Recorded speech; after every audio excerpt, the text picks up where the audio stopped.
let's get started. And I wanted to talk about what we're going to talk about. So I think we have a short period of time, and I wanted to first ask you about Game Insight's history. Then I wanted to focus on, I mean, your position is kind of a strategy position. So I wanted to ask you about like how you guys come to decisions. You know, what is that process, all that kind of stuff. And then at the end, maybe talk a little bit about yourself. Yeah? Yeah, let's go for it. All right. Awesome. All right. So I didn't know you were going to be like the big sponsor. This session was not paid for. And if you do want to pay, you know, we can talk after. All right? I see, okay. So why don't you tell us a bit about like Game Insight and maybe focus on kind of the beginnings and how you guys work? Yeah, well, Game Insight history goes back into 2009 when a group of ex-game developers came together to build the first ever simulation tycoon game for social networks, which is a pretty kind of brave thing to do back in those days. Like Farmville, I think, was out for like 3 months or so. Barely came out. Playdom didn't release Social City. There was no city building games out there. And I used to work as a VP of partnerships and at a big games holding that just got acquired by a company that's nowadays known My.com. And the company kind of wanted to shift focus more to the Eastern Europe and things like that. So a lot of us just kind of quit, but just a few days after the IPO and stuff like that. We've decided to create a company that would focus on the global market, like making something that's going to be so big that's going to reach hundreds of millions of players. And the vision was to create a set of games, maybe like 6 games. I still have this kind of roadmap. We thought we were going to build the first ever aquarium game for social networks and like stuff like that. But after we shipped the first game, which was called Super City back in the days, the first month, 1 million players, and 3 months later, we had 10 million players, first ever simulation tycoon game for social networks. And based on this foundation, this was my studio in Riga, Latvia, called Innovate. We still do things, we still innovate, we still build amazing products. We started building Game Insight. So it all started from a studio in Riga, Latvia that grew to Game Insight, and we hired the CEO, Alisa, ran the business for many years, and we started to acquire more studios, we started to build more studios, and quickly, in the first few years, we grew to like 200 people the first year, then 400 people, and at our like... What year? What year? Oh, this was like 2011, okay. 2012. So we started growing rapidly, building more games in the simulation tycoon game space. And the second thing that kind of happened to us was that we've built the first ever free-to-play hidden object game for social networks. Again, this was kind of a pivotal moment for us to expand from simulation tycoon to hidden objects, and throughout those years, the growth was just rapid. It was like... And what was that game called? This is Mr. Manor, and Mr. Manor is kind of the first game in this space that kind of defined what free-to-play hidden object games are. Yeah. So I think that game was top grossing in mobile for like a year. The #1 game, no? Yeah, that's right. So this is kind of interesting transition phase for us. We've been the first ones to build those products for social networks.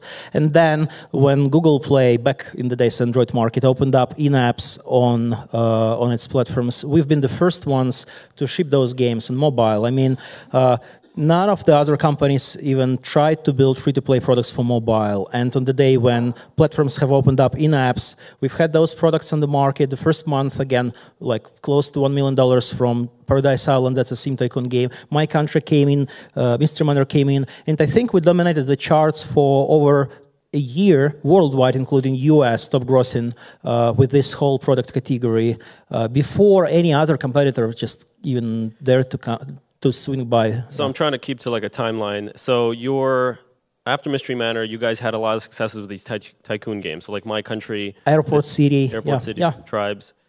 And then what is kind of the latest, pillar in Game Insight? What are you guys doing now?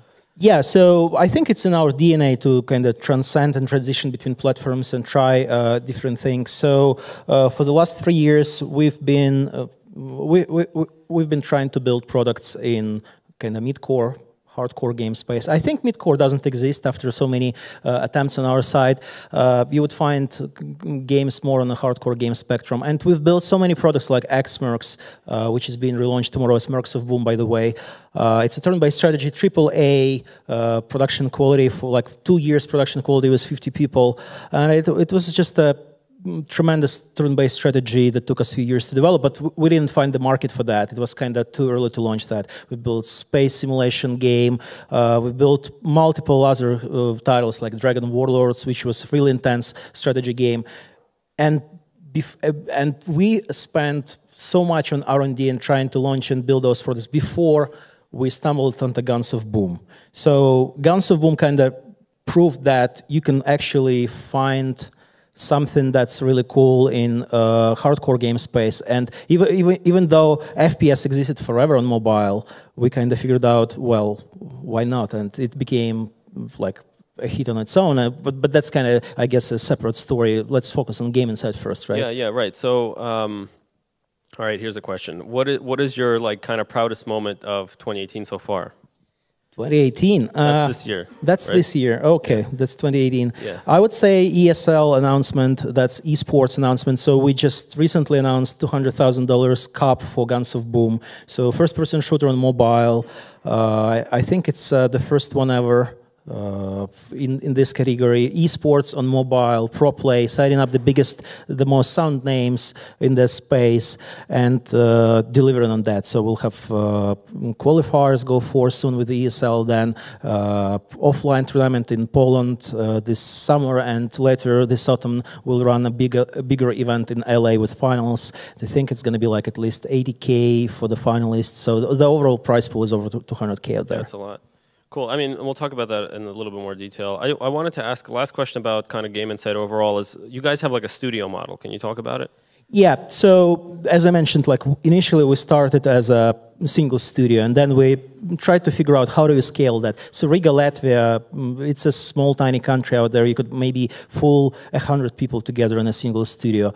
So we started to expand geographically, and we had a lot of friends across the Baltic States region, across CIS. So anywhere in Belarus, Minsk, in Russia, Moscow, in Nizhny Novgorod, in Novosibirsk, in Murmansk, in Taganrog. So across many, many cities in Russia, we managed to find the best talent and the best studios. And the model was to gather those people, give them the framework and mindset to think so we could work together on building the best titles in this category. So those studios are being run by kind of like GMs, so general managers of the studio, and a lot of them are wearing many different hats. So some of them are ex-game developers, some of them are more manager-style people, and they have the game teams inside. So with that approach, it's not kind of unified.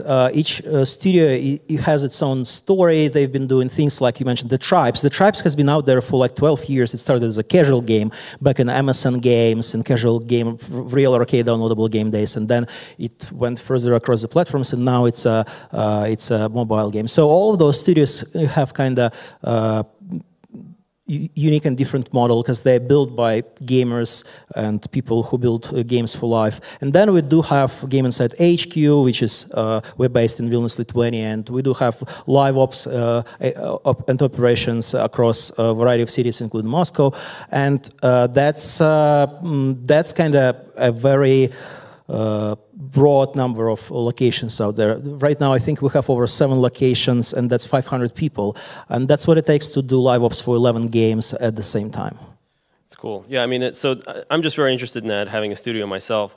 You had like some announcement you could soft announce, and then we'll talk about decisions. Okay, yeah. So actually, we'll be launching like 4 games tomorrow, which is I shouldn't say launch. We will open up to the world 4 games tomorrow, because launch is something that comes with like huge push and stuff like that. But I think we're moving back to a model closer to the days of open betas during the operation of games in like Asia by big MMO operators out there. Apple terms of service. Yeah, let's not call it open. Let's just call it, we are opening the games and they're great. And these are 4 games in different categories. So that's a new solitaire game, match 3 game, and a hidden object game. We're actually launching a new version of Mystery Manor, which is like the best ever. And the next one is Mercs of Boom that I mentioned. We're relaunching the game as well. So, and that's, I would say, a kind of bold move nowadays to dare to launch X number of titles. Like, you know, like for some studios it takes a few years to develop a single title, but we do have enough studios and experience to actually not only develop but launch and do live ops for 4 new titles. So you'll see those announcements coming out tomorrow, and the titles will be open up to the world tomorrow. Cool. Yeah. Thanks for that quick peek. So like I'm trying to set up a background for you. So you mentioned that you guys are focusing on these kind of hardcore games, which is kind of sort of new relatively for you guys, but you're also still continuing pushing the existing IP that you guys have, kind of the evergreen IP, and you know, and you're still doing more games. So how many employees about? Yeah, so that's, as I mentioned, 500, 500. and I think that's 3 pillars for us. When we figured out that Simulation Tycoon games are here to stay, and thanks for using the word evergreen, we figured out that those titles will manage to surpass so many generations. You know, if you look back at what Zynga, Play-Doh, and Playfish did to their titles, they either sunset those titles after they hit maybe less than 1 million players, or even shut down them rapidly, and you wouldn't find City Wheels on mobile or stuff like that. At Game Insight, we nurture those players, we nurture those titles, and the titles keep transcending and doing live ops even better with every year. Like Airport City had, for 2017, for Airport City, which is like 5-6-year-old game, it had the best year ever. And we do have a number of those evergreen titles, and they do require a significant number of people to operate, to update them every few years with improved graphics, to increase the pace of live ops, events, and stuff like that. So I think, like, back to your point of doing both casual games and hardcore games, we do have this solid foundation with Simulation Tycoon and hidden object games, and now we have managed to expand to hardcore games. We've been pushing that for so long. Now we have solid foundation with Guns of Boom on that side, and we'll have a few more titles in off-boom category coming out pretty soon. Okay, so great. So I'm really curious, how do you guys pick what you want to work on or how that goes? So you mentioned that you have several studios. There's kind of a GM that runs the studio, manages it. So is it like GM execs from kind of holding and you guys talk it through, or how do you pick what you want to do? How do you pick which game works? How do you pick which game doesn't work? Yeah, you know, I wish we wouldn't need to do any new games. Like, that's, I think, an ultimate dream for a lot of studios. Here's my single super AAA hit that keeps growing and doing things. But we still know that we could find new hits and new game categories out there. And previously, like, throughout those years of operations, we had so many different approaches. Like, at one point, we had, like, when we were gathering those studios, they came and pitched the concepts, like, here's my title that exists on casual, let's port it to social or mobile. And at some other point, those studios came in and thought, you know, I could do a better title. I'm a fan of Sim Tycoon games. Let me make a better one. And at some other point, we had all those crazy ideas as, like, I think it's a phase in each and every company, like, hey, we know so much better what our studios should be doing. So we kind of insisted they would be doing this and that. But then you figure out that those studios are either not really fond of the idea, or maybe not capable technically if it's an online PvP game. So we came back to the concept that the studio actually generates the pitches, and then it takes like 3, 6, 9 months for them to figure out if this is something that could be the next 100 mil plus IP that could be really big, that they will have enough resources to do live ops for this game, they will manage to hire and ramp up production for that, or we could do cross collaboration between the studios. So now it's more of an organic process, and we do have working groups within the company that create certain prototypes based on our platform. Yeah. We've developed a new games platform for online PvP games. So if they are fond of, let's say, PvP, RTS, 32-player battle royale style game. We let them do that, and then we have a really steady process to go from alpha to beta to greenlighting to testing and seeing whether this idea should be killed or not. And previously, I would say we haven't been killing enough games, but like I would say I was proud this year that we've managed to kill a few titles. Yeah. Because you know, when things just drag in production for years and years, you're like, it's really a sad moment for the team. You gotta hire some executioners. Why don't we?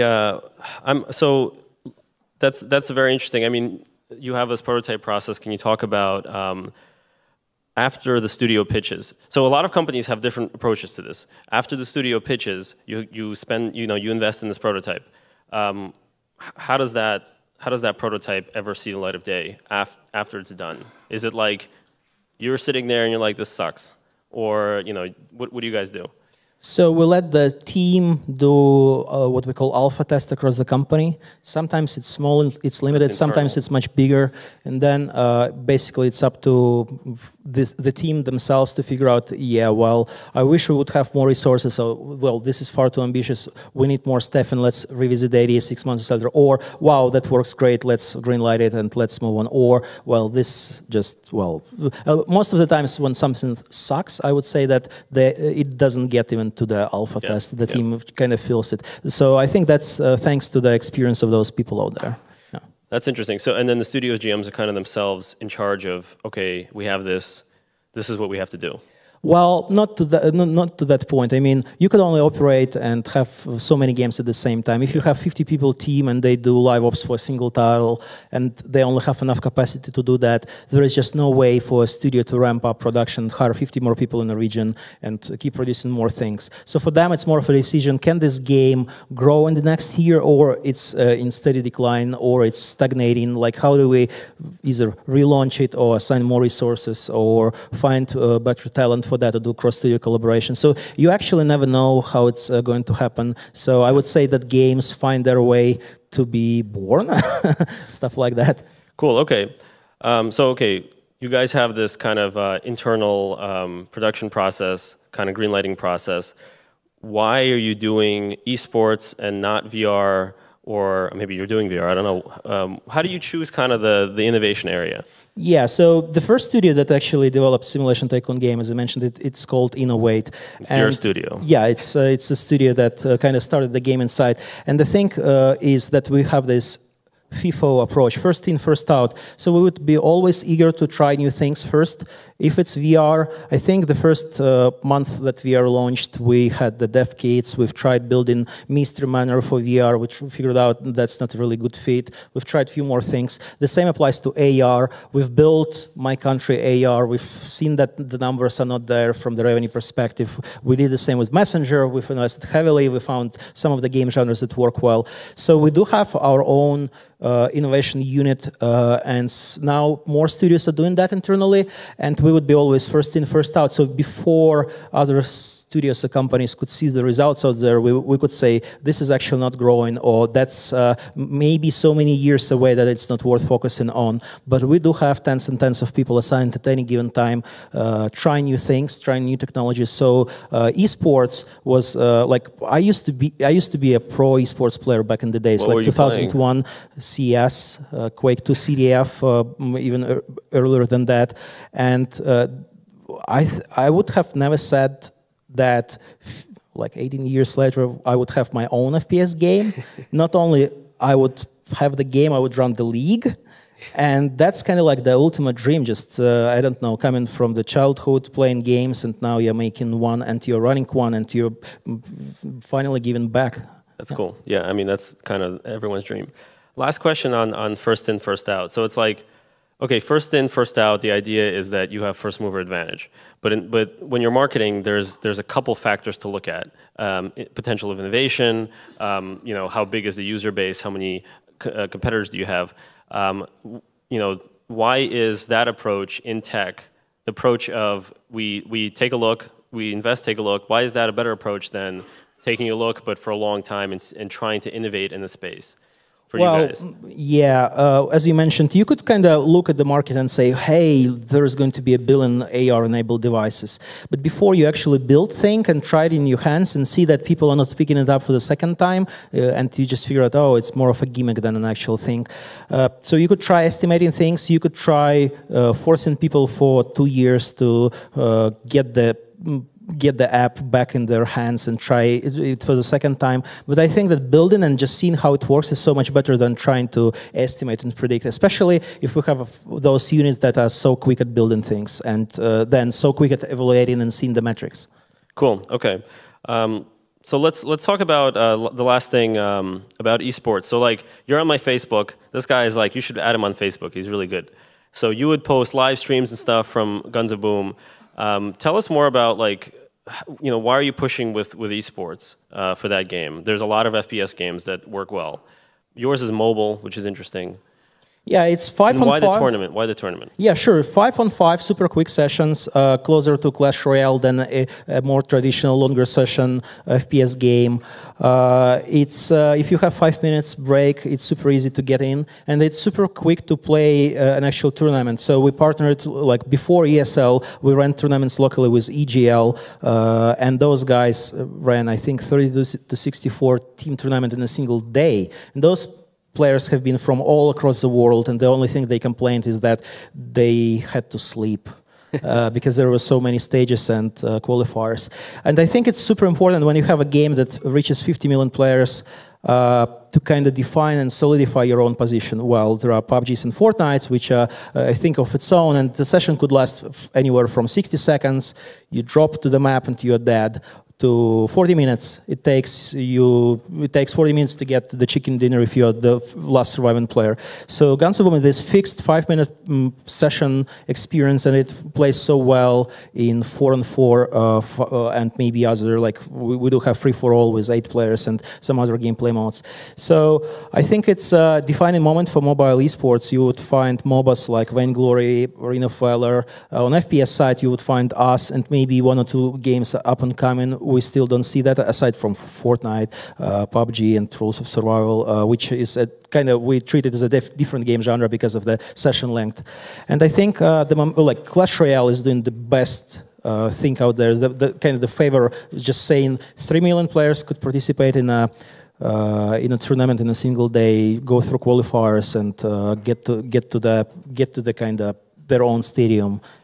Yeah, so I think it's the momentum for mobile esports is picking up. Yeah. Cool. Okay. So I think we have like a few minutes. I just wanted to hear more about like what you do all day. Tell us about a day in the life.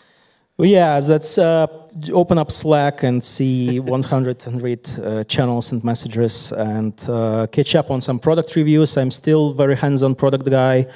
Go visit partners that sit nearby, like talk to all the platforms, talk to this and those guys, and then a lot of flying between different offices and HQs, syncing up the teams, and just like heading back from a conference like that, bringing all the experience back to the teams and making it actually actionable, like making solid actionable points that will drive the revenue further, drive the traction of marketing, and building better products. Cool, okay. And then you're usually in an airplane. You usually live in an airplane? Yeah, so something like that. Yeah, like I think last year I traveled close to 300 days, which was insane. That's crazy. Trying to do less travel doesn't work like that. It's tough, okay. What do you play games now that are other games that aren't Game Inside games? Yeah, that's a really good question. Actually, I do play a lot of games. Like I'm a big fan of roguelike games like Spelunky and stuff like that. So anytime I find something like that, spend endless time. Like the latest game that I played a lot was SteamWorld Dig 2. That's on Nintendo Switch. And I do play a couple of games on mobile, but nothing like really on top of my head. Like I think it's racing game that I'm really a fan of. Is called Horizon Chase. Yeah. Yeah, so yeah, I played that. Nice one. This one's really nice, and yeah, I think that's it so far. Okay, so I guess if you guys have questions, we could start thinking about that. My last question is, what are the kind of challenges that you're seeing this year? Yeah, well, I would say that there are less and less spots in app stores and Google Plays, and for visibility, you need to have really solid brands. So I would say it's all about building brands and making great collaborations, like we are launching Garfield and the Tribes collaboration to increase the brand visibility. The same as Danny Trejo and Guns of Boom. So I think the biggest challenge is actually staying relevant, and that means building the best products and pitching them the best way and making them sound. And by sound, I mean they have to be visible. Everyone has to talk about them at all times. So be it esports or any other initiative, you really have to push the boundaries of your brand visibility. Cool. All right. So any questions in the audience? We have a few minutes. Anatoly's very smart. Yeah. What is your CPI? No.